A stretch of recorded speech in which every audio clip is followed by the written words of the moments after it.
Je n'avais aucun ami. Ma mère ne me laissait pas jouer dehors avec les autres enfants de notre quartier. J'étais toujours seul.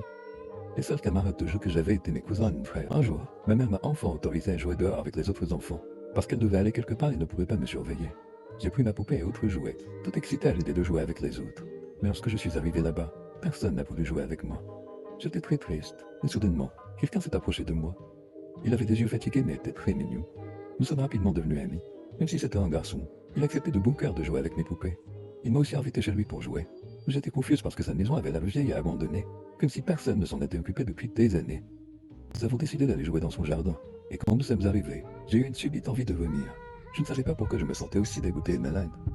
Il ne m'a pas proposé d'eau ni rien, il m'a juste regardé et m'a dit « La prochaine fois, tu resteras dormir ici. » 2 semaines après cette étrange expérience, je suis parti à sa recherche. Dans la cour, un avion au papier sortant de nulle part a volé vers moi. Je l'ai ramassé, et quand je l'ai ouvert, j'étais choqué, terrifié et triste. C'était une coupure de journal.